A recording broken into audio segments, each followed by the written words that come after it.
muchas comunidades el Señor ha resucitado. Era una especie de eslogan del cristianismo. De hecho, el mensaje de la resurrección fue el mensaje principal de la iglesia primitiva. Los apóstoles predicaron la resurrección. Cuando Judas sale de los 12, porque traicionó al Señor, y escogen un nuevo apóstol, una de las condiciones era que tenía que ser testigo de la resurrección, como una forma de, porque era el hecho principal sobre el cual se declara la victoria sobre la muerte, sobre el pecado. Y yo quisiera entonces que reflexionáramos un poco en torno a ese hecho, haciendo uso precisamente del mismo capítulo que Gerson leyó hace unos minutos, de 1 Corintios 15, y vamos a leer desde el versículo 12 hasta el versículo 20. Nos dice así la palabra de Dios: pero si se predica de Cristo, que resucitó de los muertos, ¿cómo dicen algunos de vosotros que no hay resurrección de muertos? Porque si no hay resurrección de muertos, tampoco Cristo resucitó. Y si Cristo no resucitó, vana es entonces nuestra predicación, vana es también nuestra fe. Y somos hallados falsos testigos de Dios, porque hemos testificado en contra de Dios que Él resucitó a Cristo, al cual no resucitó, si en verdad los muertos no resucitan. Porque si los muertos no resucitan, tampoco Cristo resucitó. Y si Cristo no resucitó, vuestra fe es vana, aún estáis en vuestros pecados. Entonces también los que durmieron en Cristo han perecido. Si solamente en esta vida tenemos puesta nuestra esperanza en Cristo, somos los más dignos de lástima de todos los hombres. Más bien, ahora bien, Cristo ha resucitado de los muertos, primicias de los que durmieron es hecho. Es un texto que está contenido dentro del capítulo 15 de Corintios, de 1 de Corintios, el capítulo más largo que tiene la Biblia acerca de la resurrección, de este hecho. Y Pablo comienza en el versículo 1 de 1 de Corintios 15, explicando el Evangelio y cómo Cristo fue resucitado entre los muertos. Y en medio del capítulo, más o menos, que fue lo que leímos, hay una argumentación, una defensa de parte de Pablo acerca de la resurrección. Y la razón por la que él tiene que defender esto era porque en Corinto se estaba comenzando a poner en duda la resurrección de Cristo. Y la razón de eso era que en la cultura del momento, era parte de la cultura griega del momento, la resurrección corporal era algo inconcebible, era algo ridículo, era algo que la gente se burlaba de ello. De hecho, desde la filosofía griega de Platón, antes de Cristo, el alma era algo divino y el cuerpo era algo grosero y mundano. La cultura griega y la filosofía griega veía el cuerpo como algo a desechar y veían la muerte, que se supone que era el momento cuando el cuerpo y el alma se separan, como una liberación. Esto es una liberación que acabamos de experimentar por el hecho de que hemos desechado esta carne, no caída, porque ellos no tenían ese concepto del pecado, pero sí es esta carne que se deteriora, que envejece, que tiene enfermedades, que es imperfecta, y nos hemos movido, según los griegos, a un estado superior de existencia, la existencia solamente del alma. Por lo tanto, entonces, estas ideas comenzaron a penetrar en el pensamiento de la iglesia. La iglesia comenzó a creer estas cosas. Y es un peligro cuando las ideas del mundo dan forma a mi manera de pensar y de razonar y de entender la fe. Hay cosas que a veces sin darnos cuenta las dejamos entrar a nuestra manera de pensar. Y dejándolas entrar, obviamente, nuestra fe misma es puesta en duda. Por ejemplo, nosotros vivimos en una generación pluralista. Es una generación que muchos han llamado posmoderna. Muchos han denominado la generación donde la verdad no existe, porque cada quien tiene una verdad. es una generación que literalmente no cree que hay una verdad absoluta. No cree que yo tengo la verdad, que la Biblia es verdad, que tú tienes la verdad. No, no. Hay múltiples verdades. Y cuando hablamos de Cristo y hablamos del Evangelio, algunos responden, bueno, esa es tu verdad, no es mi verdad. Pero en realidad, esa es una manera de pensar que suena filosóficamente atractiva, interesante, plural, sofisticada, pero es absurda.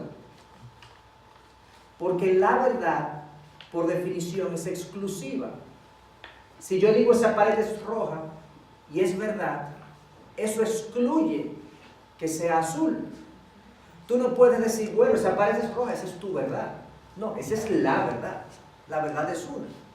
Y si Cristo dijo que Él es el único camino al Padre, esa no es mi verdad. O es verdad o es mentira. O yo la creo o no la creo, pero no puede ser una verdad y otra verdad. Tú y cada quien tiene su verdad. Es absurdo.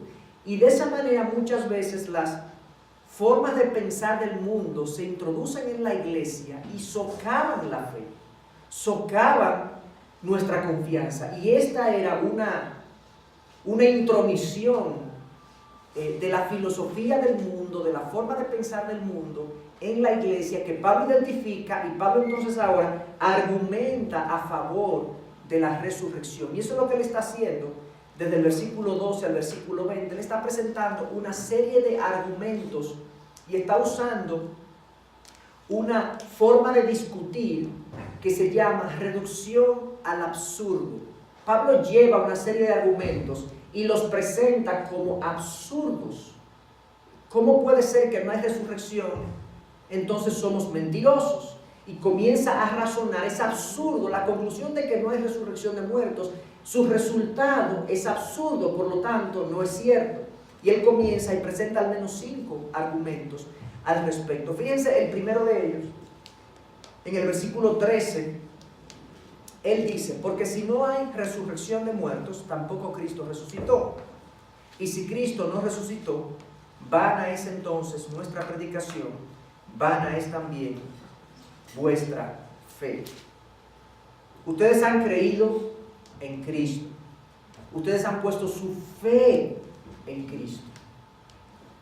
¿En qué es que hemos puesto nuestra fe? En que Cristo nos salva. ¿De qué?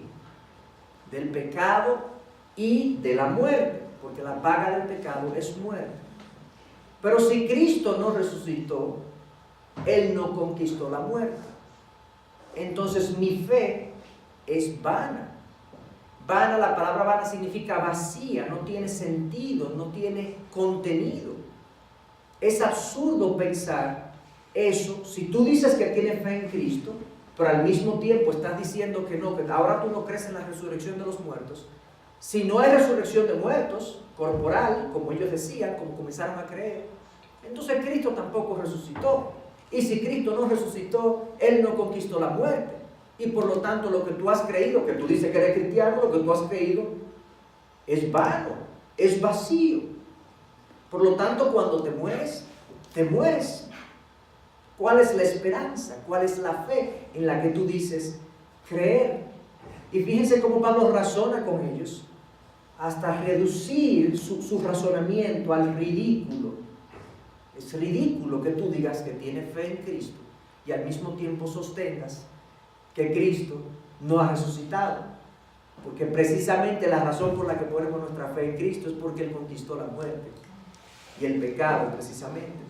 Pablo es un ejemplo vivo del poder de la resurrección. Acuérdense que Pablo no conoció a Cristo personalmente, no lo vio físicamente. Pablo entra a la escena del cristianismo años después, algunos años después de Cristo haber ascendido. Y Cristo se le aparece espiritualmente hablando a Pablo.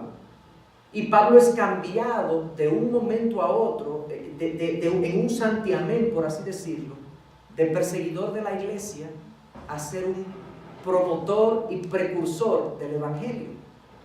De hecho, hay un libro escrito por Lee Strobel que se llama El caso de la resurrección, y él presenta una serie de argumentos defendiendo la resurrección. Y el último capítulo, él dice, se titula, ¿has escuchado de Pablo?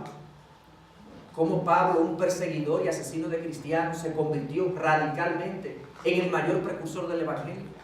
¿Cómo uno explica eso si Cristo no ha resucitado? Entonces Pablo está hablando desde su propia experiencia. Y ese es el primer argumento que él le pone. Si Cristo no ha resucitado, la fe que nosotros decimos creer es una absoluta y total pérdida de tiempo, porque no hay esperanza. Pero más aún, hay un segundo argumento, versículos 15 y 16. Y somos hallados falsos testigos de Dios, porque hemos testificado en contra de Dios que Él resucitó a Cristo, al cual no resucitó, si en verdad los muertos no resucitan. Porque si los muertos no resucitan, tampoco Cristo resucitó. El segundo argumento, que lo presenta como ridículo, ok, entonces ahora ustedes dicen que ustedes no creen en la resurrección de Cristo. O sea que yo y todos los apóstoles y ministros y predicadores que han hablado de esta verdad somos unos mentirosos. De hecho, fíjense que pone ahí que hemos testificado contra Dios, en contra de Dios, que Él resucitó a Cristo. Es como si estuvieran en un juzgado, Dios está en el banquillo de los acusados y un grupo de gente, Dios dice, Cristo resucitó, porque eso es lo que dicen las Escrituras, pero hay un grupo de gente que está testificando contra Dios. No, eso no es así. Estamos testificando, o sea, nosotros hemos estado testificando contra Dios que Él resucitó cuando Él no lo hizo. Entonces, este es el segundo argumento que Pablo usa. Todos los que hemos predicado al Señor seríamos unos farsantes. Hemos dicho cosas que Dios no ha hecho. Son falsedades, seríamos unos mentirosos. Entonces todo esto es una mentira que hemos inventado. Miren el absurdo de crear una mentira como esta.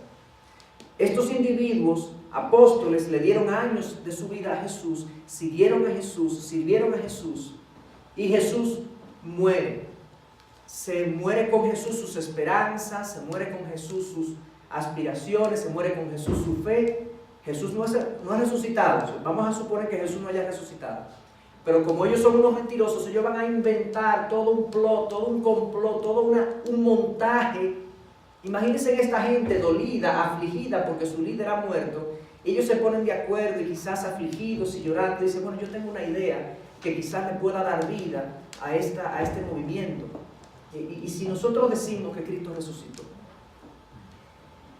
vamos a ponernos de acuerdo. Y dice uno quizás, bueno, pero si decimos que Él resucitó y no lo ha hecho, quizás los romanos van a sacar el cuerpo como una evidencia. Bueno, pues entonces si decimos que resucitó, vamos a tenernos que robar el cuerpo. Entonces vamos a ponernos de acuerdo nosotros, este grupo de pescadores, de gente sencilla, de agricultores, y vamos contra el batallón romano, contra un contingente de soldados romanos, y vamos a robarnos el cuerpo.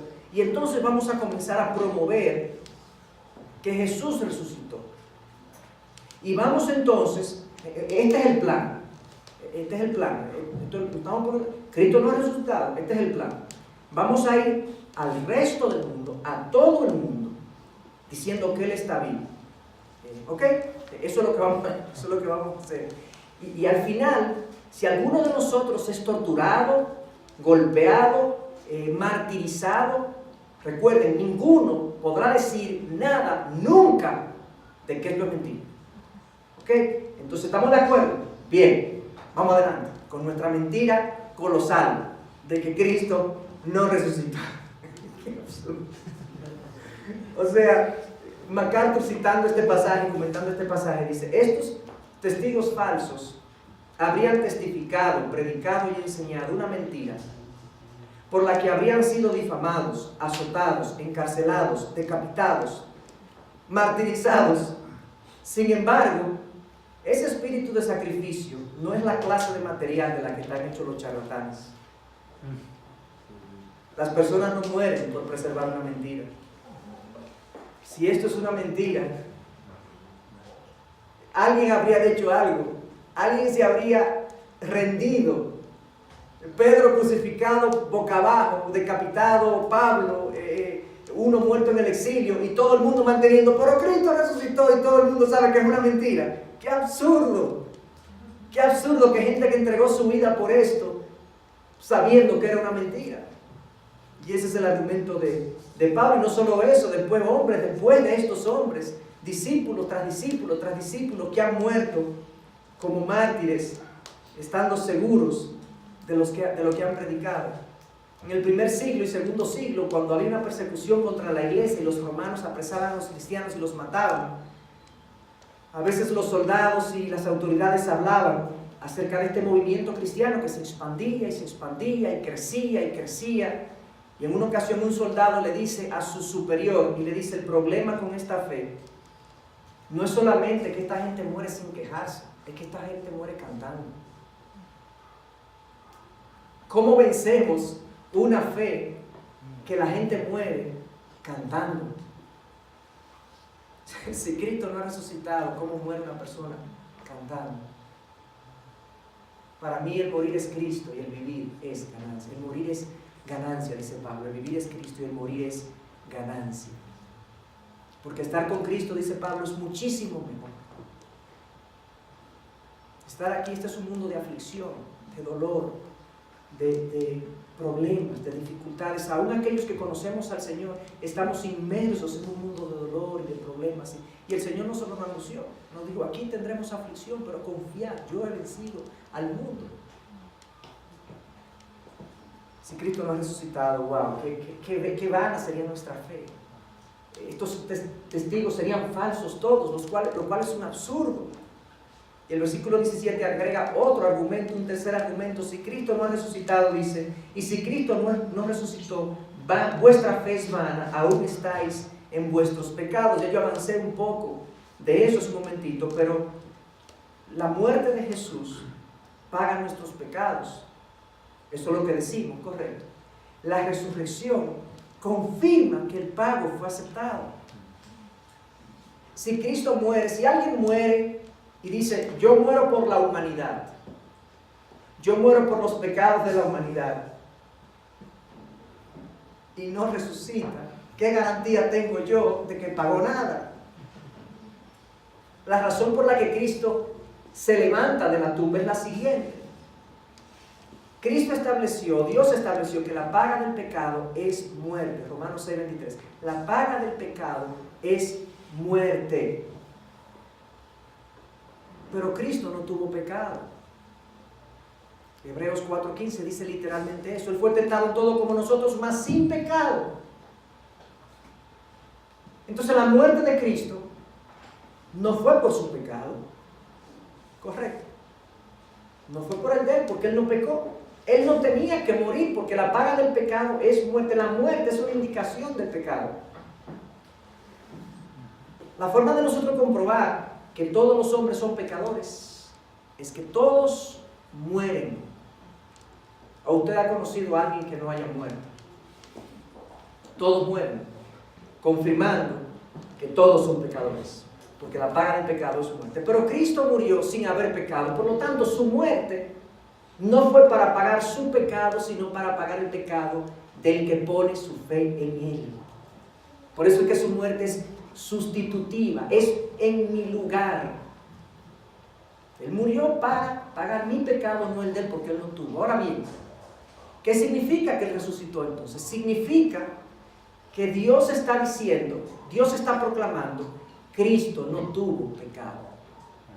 Y por eso lo levanto, porque él no le tocaba morir. Sería injusto que el que no pecó permaneciera en la muerte. Y Dios lo levanta diciendo: Cristo no tuvo pecado. Y puesto que no tuvo pecado y la resurrección me lo dice, yo entonces puedo confiar en que su muerte pagó mi muerte, pagó mi pecado. ¿Me están entendiendo? Pero si Cristo no resucitó, yo estaría en mis pecados todavía, porque si Él permanece en la muerte, eso está diciendo que Él está pagando sus pecados, no los míos. Qué glorioso Señor tenemos. Amén. Hermanos, no hay pecado, por rojo que sea, por feo que sea, por viejo que sea, por sistemático que sea, por el tiempo que yo lo haya mantenido, no hay pecado que la cruz de Cristo no pueda pagar completamente y cubrir. Hay una canción que compuso Jesús Adrián Romero en una ocasión, y es una canción que habla de la cruz precisamente. Yo quisiera leer algunas estrofas, porque precisamente qué hermosa promesa tenemos de que en Cristo nuestros pecados son perdonados. Y cuando yo me veo en mi condición de pecado y la reconozco, yo aprecio mucho más ese sacrificio de Jesús por mí. Y él dice así en su canción: si hubiera estado allí entre la multitud que tu muerte pidió, que te crucificó, lo tengo que admitir, hubiera yo también clavado en esa cruz tus manos, mi Jesús, si hubiera estado allí. Quizás algunos de nosotros dicen: bueno, pero yo no creo que yo hubiese participado de la crucifixión de Cristo. Yo no creo que yo hubiese dicho crucifícame. No sabemos. Quizás lo hubiésemos dicho. Pero recuerda, no teníamos que decir crucifícale. La razón por la que Cristo fue a la cruz fue por mi pecado. Y entonces él dice, pensándolo más bien, también yo estaba allí. Yo fui el que te escupió y tu costado hirió. Pensándolo más bien, yo fui el que te coronó de espinas y dolor. Tu frente, buen Señor, también yo estaba allí. En el sentido espiritual, como mi pecado estuvo ahí y mi pecado te colgó, yo fui partícipe de tu crucifixión. Si hubiera estado allí al pie de aquella cruz, oyéndote clamar al Padre en soledad, lo tengo que admitir, hubiera yo también dejado así morir, mirándote sufrir, si hubiera estado allí. Yo colgué a Cristo en la cruz. Mi pecado lo colgó en la cruz. Pero increíblemente, Jesús lo hace de manera voluntaria y me dice a mí: si tú me colgaste, pero yo te perdono. Yo te perdono, yo te absuelvo. El Padre dice desde el cielo: perdonados son aquellos que depositan su fe en Cristo. Limpios son aquellos que recurren y acuden a Cristo en búsqueda de limpieza y restauración y redención. Y les confirmo que acepto el pago de Cristo, porque los resucito de entre los muertos. Y ahora nosotros, los que hemos puesto nuestra fe en Cristo, caminamos confiados de que mis pecados han sido perdonados por la cruz del Calvario. No importa cuál haya sido, no importa lo que haya durado, no importa lo profundo que haya sido, mi pecado ha sido perdonado en la cruz del Calvario. Por eso es que Primera de Juan nos dice en 1, 8 y 9 que si confesamos nuestros pecados, Él es fiel y justo de limpiarnos de toda maldad, de perdonar nuestros pecados. ¿Por qué Dios, si yo confieso mi pecado y me arrepiento, por qué dice que Dios es fiel y justo de perdonar nuestro pecado y limpiarnos de toda maldad? ¿Por qué usa esa combinación de palabras? Por lo siguiente, hermanos: Dios es un juez justo. Y Dios, como juez justo, si Él exige que el pecado sea pagado, el pecado de un ser humano puede ser pagado de dos formas. O lo paga Cristo en la cruz y tú te refugias en Él, o lo pagas tú en el infierno. Pero el pecado ha de ser pagado, porque Dios es justo. O lo pago yo, o lo paga Cristo por mí en la cruz y yo me refugio en Él en fe, o lo pago yo en el infierno. Entonces esta combinación de palabras, Dios es fiel y es justo. Es fiel porque Él dijo que Él perdonaría a aquellos que vengan a Cristo. Dios perdona a los que acuden a Cristo en búsqueda de perdón y de redención. Él es fiel, Él cumple su promesa, pero Él es justo de que Él ya no me cobrará a mí. Porque ya Cristo pagó por mí. Yo no puedo pagar lo que Cristo pagó por mí. Sería injusto, sería un pago doble. Él es fiel y es justo de pagar, de que Cristo pague mis pecados, de aceptar el perdón y de aceptarme a mí. Entonces, Por eso es que el Salmo 32 dice, Salmo 32:1 dice: cuán bienaventurado es aquel cuya transgresión es perdonado, cuyo pecado es cubierto. El salmista, mucho antes de Cristo, sabía que había un mecanismo, había una forma por la cual Dios cubría el pecado de los hombres. Y el salmista decía: cuán bienaventurado, qué dichoso, qué gozoso debe estar aquel cuya transgresión es perdonada, cuyo pecado es cubierto. Pero si Cristo no resucitó, estamos muertos en nuestros delitos y pecados todavía. Y eso es ridículo. Sería injusto de parte de Dios no haber resucitado a Cristo y no mostrar perdón de esa manera. Número 4, versículo 18. Entonces también los que durmieron en Cristo han perecido. Entonces también los que durmieron en Cristo han perecido. Los que han muerto en el pasado, en el Viejo Testamento y en el pasado, confiando en Dios, han perecido. Están en el infierno. Eso es lo que significa la expresión han perecido. Y es lógico pensar que si nuestros pecados no han sido perdonados, porque Cristo no resucitó, los que murieron en el pasado han perecido y están en el infierno. Lo que Cristo le dijo al ladrón en la cruz es una absoluta mentira. Hoy estarás conmigo en el paraíso. Mentira. Mentira. Ningún paraíso. Cristo nos resucitó. No hay confirmación de que Dios aceptó el perdón de nuestros pecados. No hay confirmación de eso porque Cristo nos resucitó. Por lo tanto, eso fue una mentira y los que han perecido en el pasado también están en el infierno. Y eso no es lo que nosotros creemos. Y eso no es lo que se ha programado. Y eso no fue lo que Cristo dijo, que Dios es un Dios de vivos y no de muertos.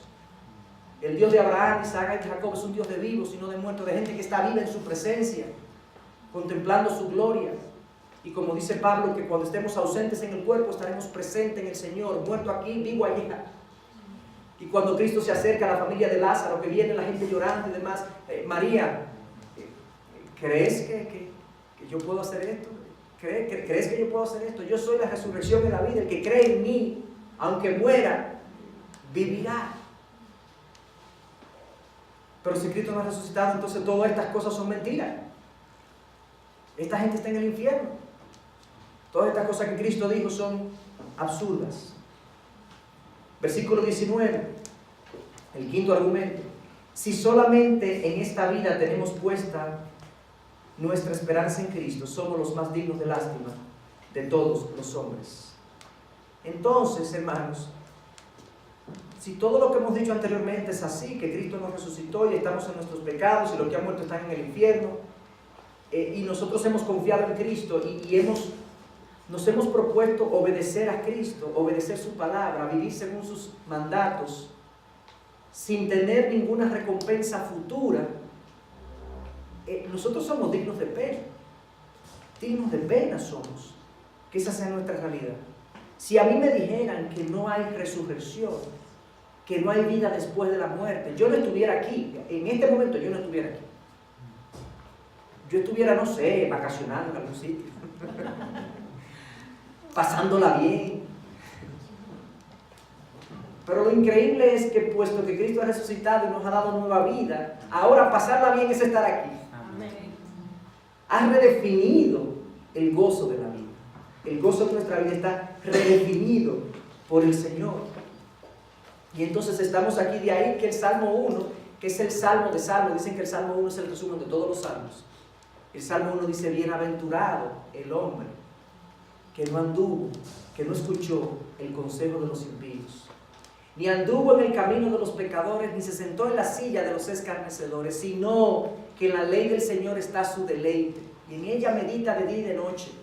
Este hombre que se aleja del pecado y se refugia en Dios y en su palabra, oigan lo que dice: será como árbol plantado firmemente junto a corrientes de agua, que da su fruto a su tiempo, y su hoja no se marchita, y en todo lo que hace prospera. Ese es el hombre bendito, el hombre que se aleja del pecado y se refugia en Dios, y Dios le hace reverdecer. Esto no habla de una vida libre de problemas. Habla de una frondosidad espiritual, de un gozo a pesar de las circunstancias de esta vida.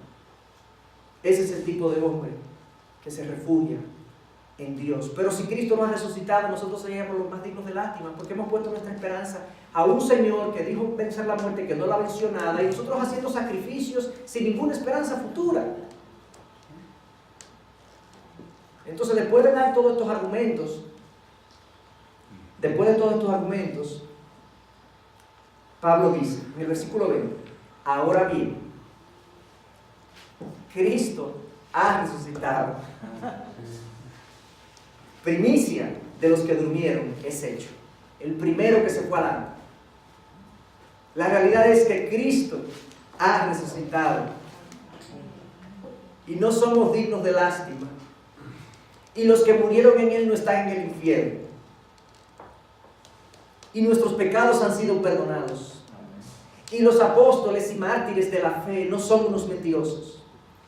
Y esto no es una pérdida de tiempo, sino que es glorioso dedicarle nuestra vida a aquel que venció la muerte y venció el pecado y nos ha ofrecido gratuitamente redención en Él y por medio de Él.